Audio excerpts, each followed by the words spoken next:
How often do you think about what are you going to do when you retire? What is your plan when you retire? You're going to do nothing? Are you wealthy enough that you can travel, spend your life travelling, or spend your life playing golf? I've found really the answer is to keep working. People would say, "Oh, yeah, but the idea to retire is to stop working." Well, you might stop working at the job you're doing. You may not even probably have enjoyed it. You may have enjoyed it if you were lucky. You can create new work. You can create a new, you can volunteer. But I think you really need to do something. Otherwise, you slip into this mode and eventually everything becomes an effort. But if you've got a routine where you get up and you do something every day, and I think you need that. When they look at these blue zones, the blue zones are where people live healthily into a good old age. And mainly what they find is these people are still working. When I say working, they're still tending their gardens, they're growing crops, they might still be looking after sheep, or they're actually moving. And most of them enjoy that. They're doing what they've done all their life. So this idea of retiring to a life of nothingness, I think, is an absolute disaster.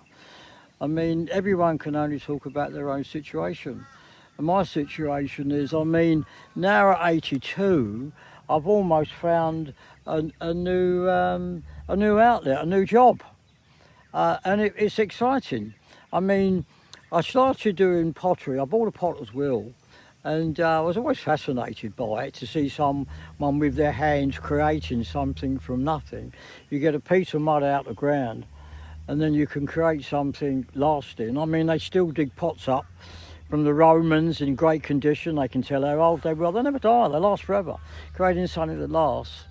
So I bought my potter's wheel and eventually I learned to use the wheel and I thought that was it. But that's just the beginning. Then you've got to learn, you've got to fire it without breaking it. Then you've got to glaze it. All those things you've got to learn. And I got fairly proficient on the wheel and making things. But what do you do with them? What do you do with the things you make? Give them away, keep giving them away, making things. So eventually, a few years ago, where we live on the Sunshine Coast is a sort of coastal area. So I started making cups, because everyone's got a cup. Well, I say everyone, most people use a cup to drink coffee or tea or something out of. So I started making cups with, I love Malula Bar, I love Cotton Tree, I love all the areas on the Sunshine Coast, and I took them to shops and I actually started selling them. Into the fact that I started selling them, I started getting orders, and then it became a job, so I stopped doing it. Because I've never done it for the money, and I didn't want to make it that I had to sit down and work. So I stopped making them. So for a couple of years I haven't done anything. And then when I come back this year from Bali, and I come back and it was raining a lot, so I started making some cups again. I made some cups and took them down to a shop in Cotton Tree.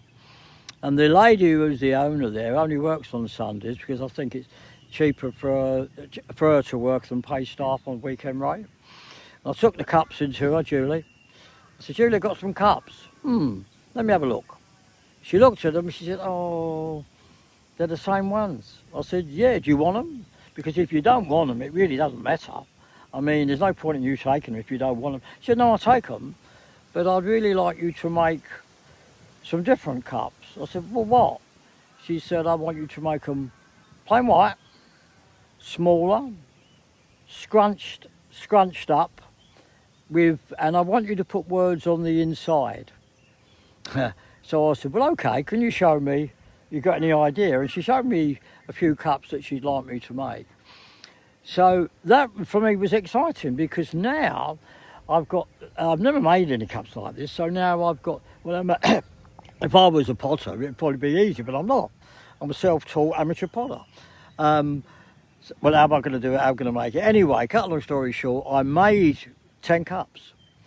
And I took them, and I was quite excited about it. So I'm going to bed and hoping that the morning will come quick because I want to get out there again and I want to try to perfect what I'm doing and get it right. Because it takes a couple of weeks to make them, because once you've made the cup, it takes a couple of days to dry. Then you've got to let it turn the bottom and then you've got to let it completely dry, which might take a week. Then you've got to fire it, bisque fire it, comes out, then you've got to glaze it and fire it again. So it takes a few weeks to actually get from A to the finished cup.